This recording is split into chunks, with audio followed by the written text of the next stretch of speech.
You always use 2 retractors, and you have to pick the appropriate size for the mouth. To get outstanding intraoral photographs, you need the right size retractor.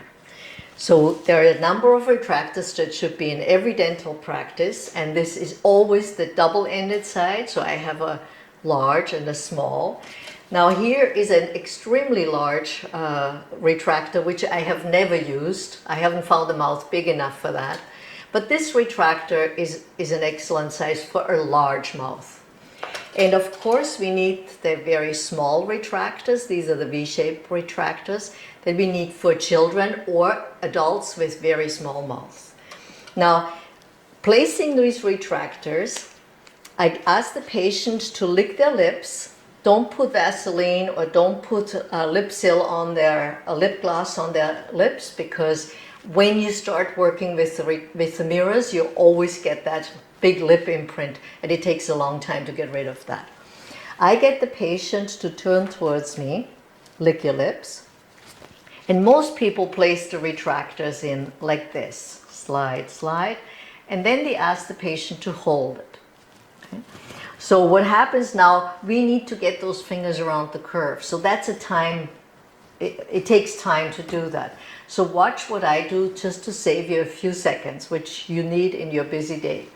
Relax your lips, lick your lips. Okay, now I hold the retractors from underneath, slide, slide, bite, put your wrists together, the patient holds the retractor automatically where it's supposed to. So one more important part is that when the retractors are in the mouth, they have to be, the handles have to be perfectly straight in line with the teeth. You can't do it like this, or you can't pull down. It has to be perfectly straight. The biggest mistakes that I see is when you place the retractor, the lip is pulled up and the gingival attachment is not visible. And a lot of you, because you're so used to saliva, you just put your finger in there and you pull it out. Don't touch the mouth with your gloves now, because you're going to cross-contaminate this camera. So what you do, all you have to do is you just flip the lip out, and you see how perfectly retracted the mouth is. Now, I turn the mouth so I'm in line with the camera. We set our lens to the orange number 3 position. This helps us standardize the photograph. So every time I take the photograph, it will be at the same distance. It will be the same size. Make sure this is nice and straight. Close your eyes and I will take the picture. Awesome. Okay. Now, we turn the patient away, chin up a little bit, relax on this side. I pull the lip on the opposite side a little bit forward so I can see the teeth against the cheek, not the teeth against the retractor. Now I help the patient, I hold the retractor with my index finger and thumb very close, put my 3 fingers behind her jaw, and my patient puts their hand down, this one down, okay? Look straight ahead. I'm not pulling the whole time. I'm going to take this photograph by focusing on the canine and at the chin up a little, and at the last moment I pull. So I also see that I could have retracted a lot more. So put the retractor back in. You only have to place the retractor at the very beginning into the patient's mouth, because the patient won't even find it. But once they've had the retractor in, they can then place the retractor themselves. So again, you're not going to cross-contaminate. I leave the large retractor on this side, and I'm putting the little retractor in on this side. Bite. Again, making sure that the lip is not covering the gingival attachment. Look straight ahead, pull a little bit out. Now I'm again back and forth until I see the canine sharp. I focus and I pull, and I have now gotten at least 1 more tooth. And that is by switching around to the small one for her mouth. You don't have to do that for every patient, but when you see that you need a little bit more space, just switch the retractors around. So there is another way of doing buccal shots or lateral shots, And this is with a kidney-shaped mirror. Now, when you're using a mirror for the buccal views, you need one retractor to keep the lip open, and of course the mirror acts as a second retractor. Jessica put the retractor in the mouth.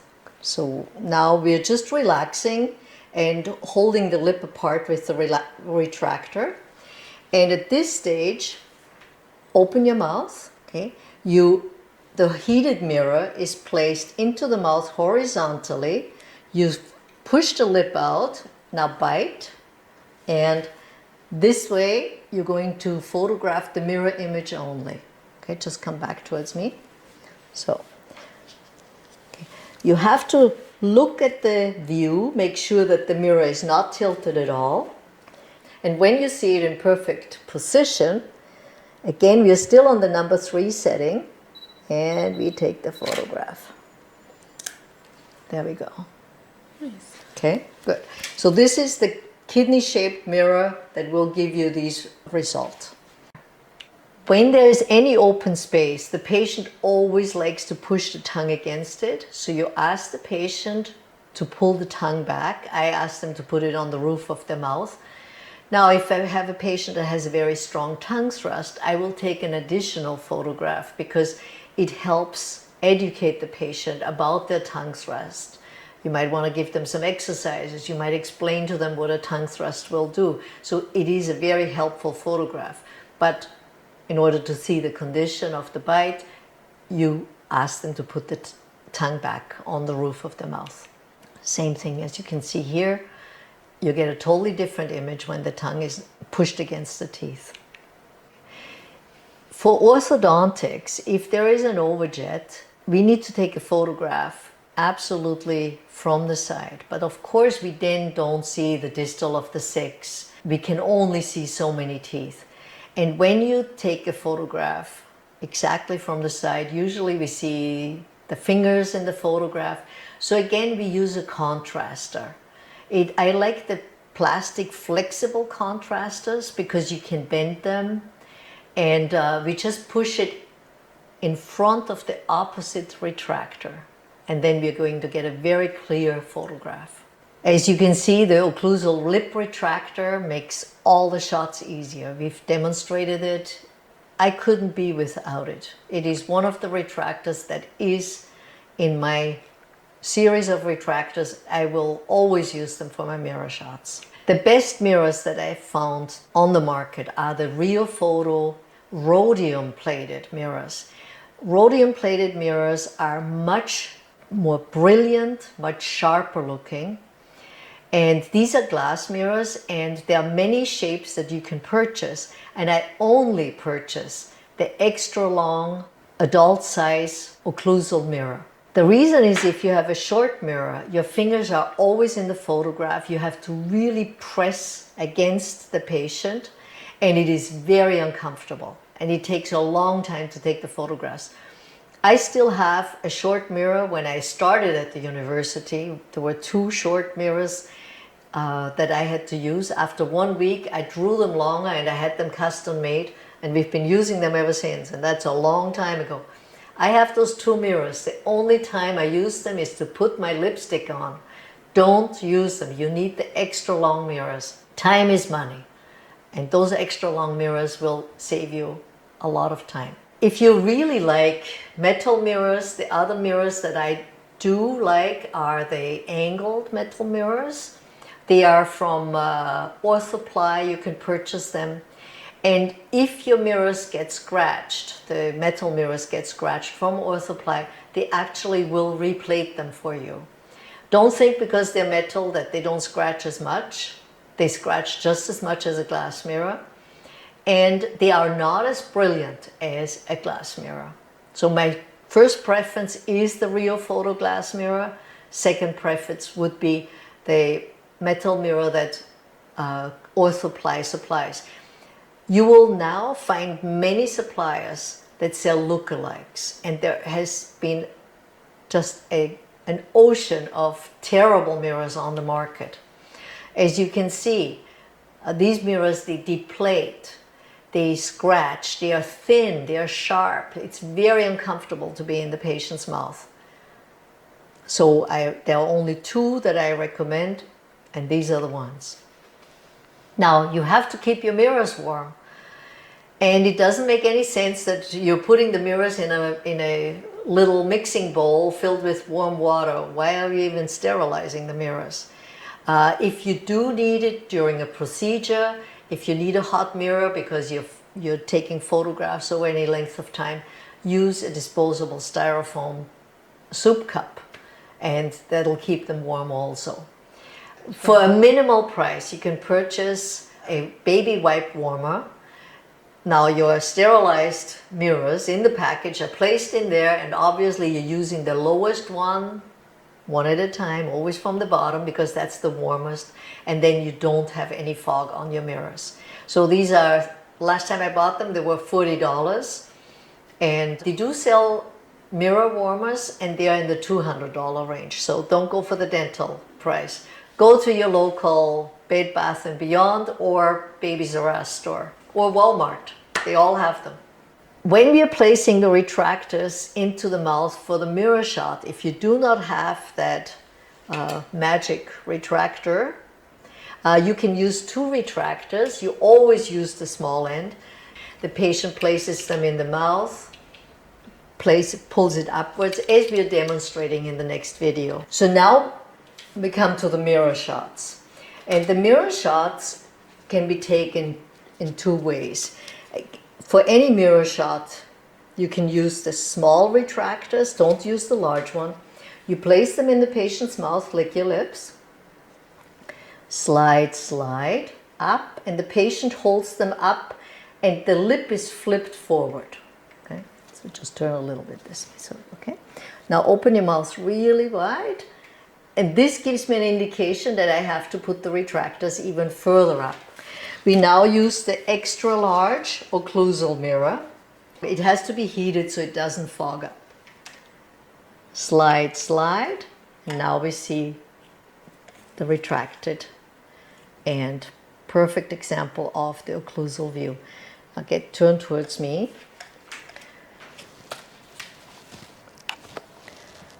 Open. Very good. And there we go. And here we have a great mirror shot. Then we turn the mirror around, place down, this, and down. Now we tilt the patient's head way back.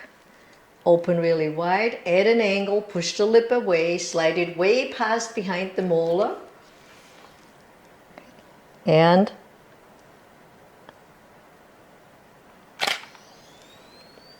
perfect. Take them out. So this is one way, but most patients get tired of holding those retractors up. So we found a new item, which is just an amazing little tool, and that is this retractor. We place it in the patient's mouth. Okay, now hold it at the very end and pull your lip upwards and open your mouth. Okay, and really make sure that the lip is there.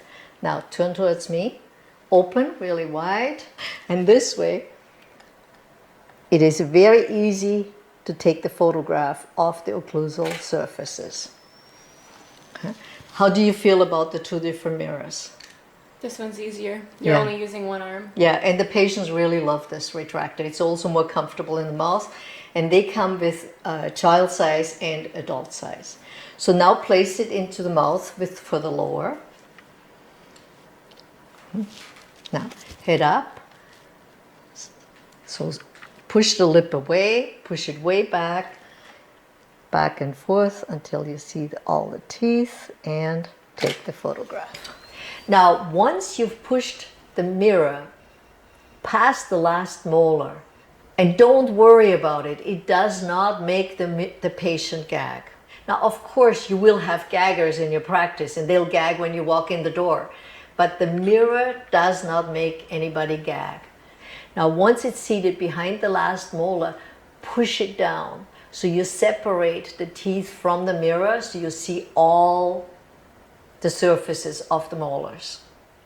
Have you noticed that you never get a really sharp photograph of the occlusal surfaces? That's because your palette is much higher up than the occlusal surface. So what you have to do, you have to find the arch, move the center of the frame over any teeth, the occlusal surface of any teeth, focus, keep the focus lock, move it back so you see the whole arch, and then press down without releasing the pressure. This is what's called focus lock, and this is the easiest and fastest way to focus on a mirror image. Now we're just doing the same thing in reverse. The only thing you have to remember that for the mandibular view, the patient really tilts the head way back. Same thing as if you're photographing the maxillary view. Now, some doctors would like to have the tongue behind the mirror, but you have to realize that only a very small percentage of your patients can do that. So as soon as you say something about their tongue, what does the patient do? It goes all over the place, and it's very difficult to control. So the first thing I do is I place the mirror into the patient's mouth, and most of the time the tongue retracts and does not cover any occlusal surfaces, and that's when I take my first photograph. If I do really want to have the tongue behind the mirror, then you need to scoop the tongue and push it back and then take the photograph. But if a patient has a very strong tongue thrust, we just get whatever we can. You cannot always get the perfect shot. You have to accept that. Scratched mirrors, have a look at your mirrors. The scratched mirrors, it's a misleading medical record. And the patient's comments when they saw those photographs is, what are all those hair doing in my mouth? Now, I tell you, this is really funny if it wouldn't be so sad. So we have to make sure that our mirrors are in top conditions. My mirrors are over 20 years old and they do not have a single scratch. So let me tell you what you have to do. After you've used the mirror, you take it out of the patient's mouth and you quickly wash the mirror with a little bit of dish soap and rinse it. I have a little towel on the counter. I take a second towel and dry it. Do not use paper because that will scratch your mirrors. It gives those hairline scratches. The mirrors cannot be placed with retractors and other instruments. Nothing can be on top of the mirror. When the mirror is dry, you place them in one of those little microfiber pouches. Go to your ophthalmologist and ask them if they have some spare ones, because they usually do. Or anybody that sells glasses has these pouches. You place the mirror in there, you place them into the sterilization bag, and you sterilize them. Now, the only paper towel that actually would work are the Scotties automotive towels. You can get them from Canadian Tire, you can get them from really any hardware store. But this is the only towel that does not scratch, and you can wrap the mirror into this towel, put it in the sterilization bag, and sterilize them. So not every dental practice wants to use the single lens reflex camera. They want the quick and small camera that they can get excellent photographs with. And there are a few cameras on the market that can do this. One of them is the Olympus Clinicam. These are cameras that have been set up for dental photography. You can't just buy the camera and make it work. There's about 20-30 different steps that make it work for dentistry, and it has to be fully set up when you're taking the photographs. So I get Jessica to turn towards me. Now, bite, focus. The lip comes up, so we flip the lip down, the retractor down. Awesome. Okay, now look straight ahead. Relax on this side. And again, switch around to the small one. So you notice that I don't change the retractor at this stage. My patient changes the retractor. So I only hold the retractor at the handle. Bite, relax. Okay, and again, I'm focusing. I pull, and I'll take this photograph. In this case, we're actually going to get a shadow because the flash is over on this side. So if you want to avoid shadows, hold the camera upside down, look straight ahead, relax on this side, and I'm going to focus, and then I pull, and I'll take the photograph. I'm going to focus, and I'll take the photograph. And now we don't have a shadow at all. See, before we had a shadow. Now we don't have a shadow. For the mirror shot, it's very simple. The same thing, put the retractor in the mouth. You can hold the camera just the way you normally do. Open, slide, slide, push it way back. Now, we have to focus on the teeth, lock the focus and pull it over. And now we have an excellent intraoral occlusal surface. Place it down, head up. Okay, so we are focusing on the teeth, drag it back and take the photograph. And again, an excellent occlusal surface. And last but not least, once you've taken all those photographs and you've downloaded them and you've backed them up, then you have to clear your card. And don't just delete your images, because if you delete your images, you can retrieve those images at any time and there is memory tags left on that card. So you want to go to Format, the card, which is in Menu, then you look for the tools and it's always under Format. And when you press the OK button, it always asks you twice, are you sure? And you press OK. This makes your card brand new. Thank you so much for attending this presentation. I hope it was useful to you and I've given you enough tips that you can take excellent photographs every time you press that shutter.